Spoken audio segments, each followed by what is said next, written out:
Welcome back to my channel. Thank you for joining me today. Yes, they said that it is the rain that fell that allows the chicken and the guinea pig with the pigeon to hide in the same place. When the rain stops, everybody finds their own route. When the 2023 election was about to happen, we saw two strange fellows lying on the same bed, and that was Tinubu and Wike.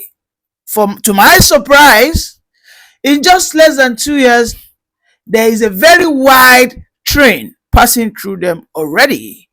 Everybody understands that Wike is a man who is too braggadocious. Wike is a man that cannot do without, in 3 months, without having press briefing. As it stands today, Wike has had more press briefing than his Oga, which is Bola Ahmed Tinubu. As I know, as a Yoruba man that I am, don't mind the Ohafia cap that I'm putting on. I am just in solidarity with my fellow Igbo brothers. Wike will be put in his place. Right from the moment that Wike tried to foisted the INEC chairman down the throat of Tinubu. And when Tinubu said, no, on this one, I will not take it. What I will do is in my heart, and we can see it. We can see it playing out because, one, there is a press release by Boyan Onuga. I heard it and I saw it. Wike will soon be banned from holding press briefings because he is overstepping, he is overreaching, and he's overdoing. In fact, just within the 2 years of Tinubu's administration, Wike has had more scandal than even the president. Why so many people see Tinubu as a scandalous person? Wike has had more scandals. One, they say Wike allocated over 10,000 hectares of land to his son. Secondly, they say Wike has grabbed so many land. Thirdly, the same Wike pushed Tinubu to go and do what we call an undemocratic overthrow of Ubara. Haba. Well, for me, if Tinubu does not at this time cut him off like a bad habit, indeed, Wike will be his downfall. Isn't that what we are all looking for? It is interesting because we know that neither the two of them will go down without a fight. Wike is a sore loser. We know what he did to Atiku. We can still see what he's still doing to PDP. And indeed, there will be a lot that he will do to APC and Tinubu indeed, because this is a man whose mouth is always running like a running tap. He will not keep quiet. He will not take a defeat like a matured person. He will cry. He will in fact start confessing like a what? Like a beaten wizard and witch. For that day, we have always said that Wike's downfall is one thing, is a blockbuster most of us are waiting to watch. And indeed, I think it is very close by, it is very near, because by the next election, Wike's relevance will be thrown under the bus. For the Rivers people, they might decide to allow Wike to become their godfather, just as the Lagos people have accepted their fate. There is nothing you will tell a Lagosian today. They will tell you that they like it like that. Tinubu being their godfather. They don't dispute it. Most of them will tell you, leave Tinubu alone. If he is looting Lagos and Lagos is like this, they will tell you, we are fine, we are okay. Whatever the point is, whatever the case is, on the issue of Wike, whether he will try and maneuver or manipulate Tinubu, the same Tinubu that has brought the northern oligarchs to their knees, Abba, Wike na tata. Watago, Wike na waiting, tata. Because I know that the same recipe, ingredient, the same poison, when they serve, as to how they kick out Ambode, that same poison, that same strategy that they use to silence Ambode Watago is the same thing they will use to deal with Wike decisively. But I know that they are still waiting for Wike. Now, tell me, with Fubara reinstated and Wike still with Tinubu, knowing that his leg is shaking, do you think if Tinubu begins to support Fubara, Wike can do anything? No, he cannot. There is nothing he can absolutely do. So for Wike, that one, he has been caged. Like a local chicken. Local chicken, you cage them, they're very stubborn, they'll be fighting with the cage until they lose all their feathers. Okay, they'll be tired. They just cage Wike, but he has not seen it. But here we are the men, we are the seers. Wike has been caged. With Fubara restated, there's nothing more. Nothing more. Because if by 2027 or before 2027, their crisis continues to deepen, you will see all of a sudden Fubara will start visiting Tinubu, and Tinubu will just stop talking to Wike. In that same River State that everybody has always seen Wike as the power almighty, nobody can stop him. Everything about Wike is the only man, Alpha and Omega. You will see that Wike will just nail low because they will start picking all his boys. They will pick Wike's boys. They will tell Wike that I cannot leave Abuja. But that day will be a blockbuster, and I'm indeed waiting for that day. Now, in solidarity with Mazi Nnamdi Kanu and the Igbos, Peter Obi and likes, there is maybe a setup. Can he be trusted? Yes, we understand that Sowore has always been a friend and ally, just not a close friend, but a political ally, like someone that reasons, tries to understand the outcry of Mazi Nnamdi Kanu. But can he be trusted by October 20th? Because everything seems coincidental. While we might agree that the Take It Back movement, which is a movement sponsored by Sowore, has always celebrated the EndSARS massacre since 2020 to this time will mark the 5th year. The 5th year, which should be what? Very elaborate, but yet we want to. So for me, it's sort of counterintuitive for me. So many people understand that I support Sowore just as I support Peter Obi. Okay? But for me, I think there's a sinister agenda. I am not in line, and this is why I say I am in solidarity with the Igbos, that this protest, for it to fall on EndSARS, the EndSARS has so many connotations in Lagos State, where the Yoruba people see it as a movement that Nnamdi Kanu hijacked, and there is so many emotional attachment to it. So I don't see how that protest can be successful in Lagos. I do not see how that protest will, because anything that does not move Lagos cannot move Abuja. That's it. Anything that does not move Lagos cannot move Abuja. Any protest that does not move Lagos, I repeat. So October 20th, is it a setup against a Peter Obi sponsored by Tinubu using Sowore? There's so many people have been saying this. So when we try to connect the dots, sometimes the black and white seems to get colorized, because I'm trying to make a sense out of it. We are still in October 10. There shouldn't be a need. This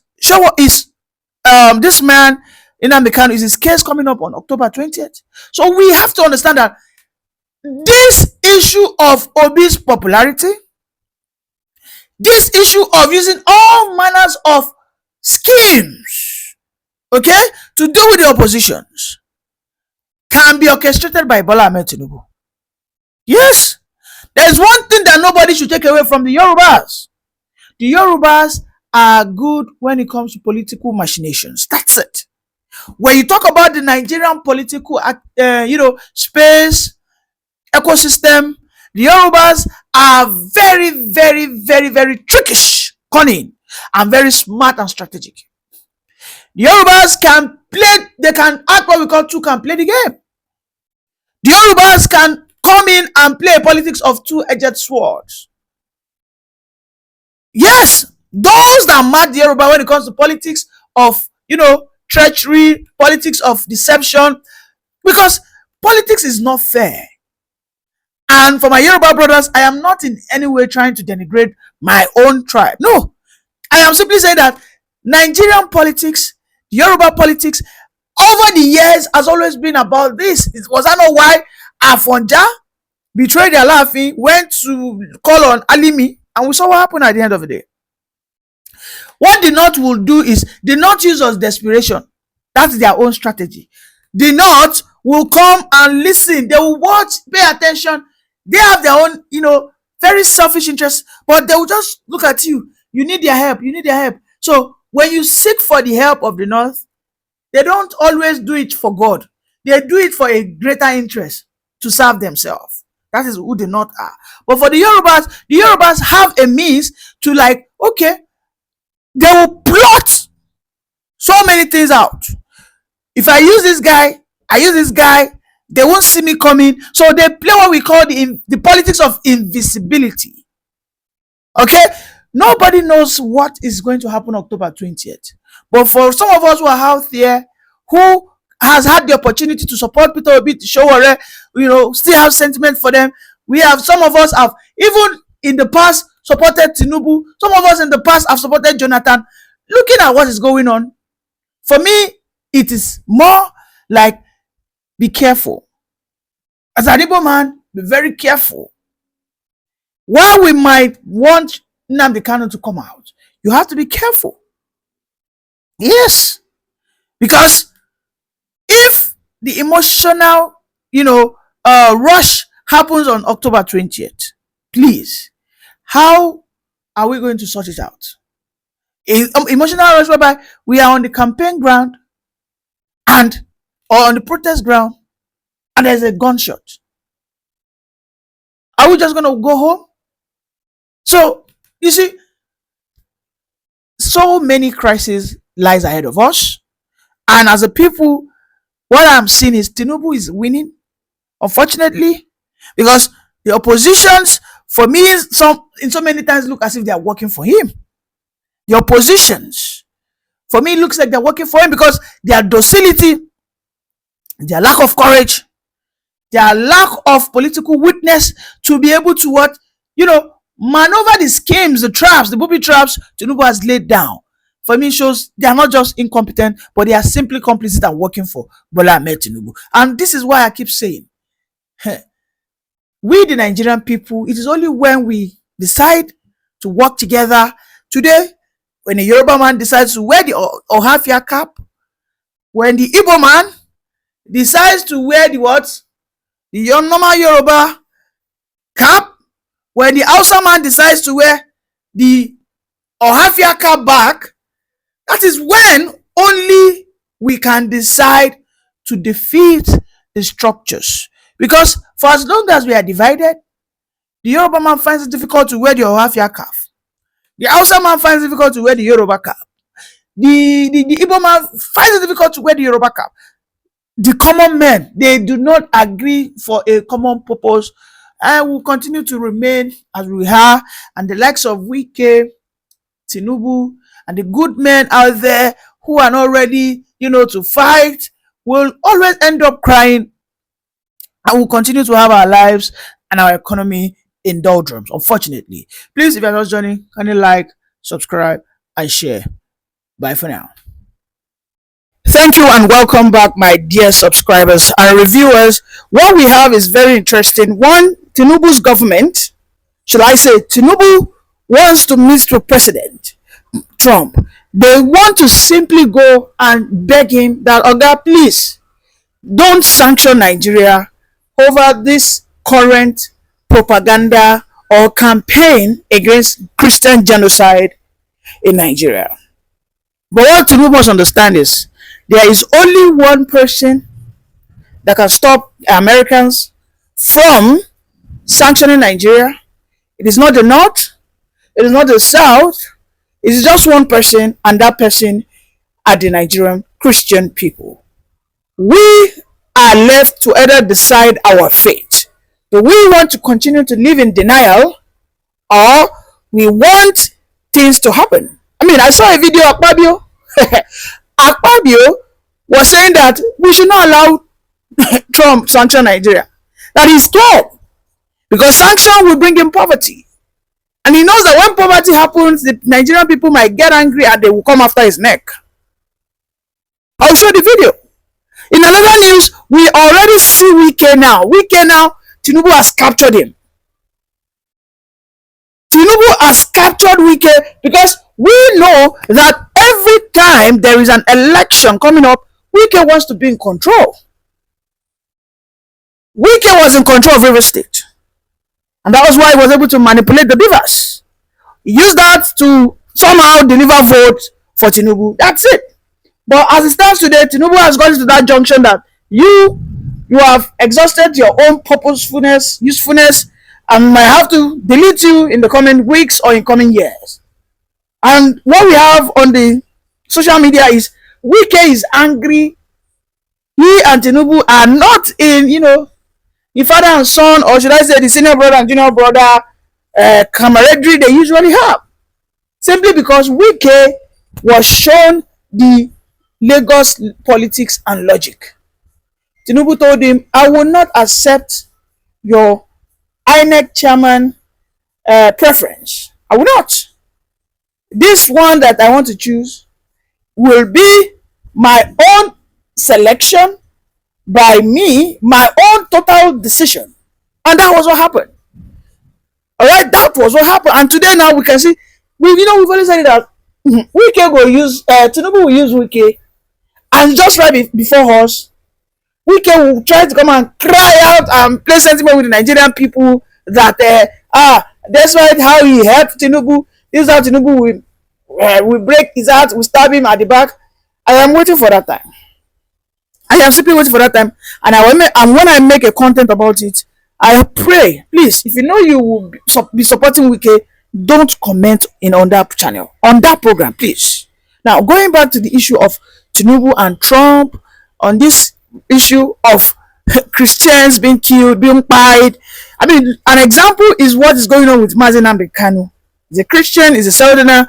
The level of injustice and inequality whereby Nigeria will continue to forgive Islamic terrorists, but yet the Christians extremists are always persecuted. They are always persecuted. There's never been a time that a Christian extremist has been pardoned. Most times they are executed. But on the side of the Islamic terrorists or extremists or whatever, these are people that have tendencies to put Nigeria in terror. You will find Nigeria to forgive them. In fact, some of them will even be forgiven. They will still contest for political position. Was it not the Nigerian army that said that if the Fulani bandits, for as long as they say that they have repented, they can decide to contest for governorship position. They can decide to contest for presidential position. So what's the surprise there? The cry of Akpabio, the cry of the Tinubu government that the US should not please place sanction. Are we the Christians complaining? The Nigerian government must begin to respect the Christians just as they respect the Islam people. Or they must begin to fear the Christians just as they fear the Islamic people. We are not the second class citizens. Anyways, let's listen to Akpabio for like 1 minute. Then we'll continue the analysis.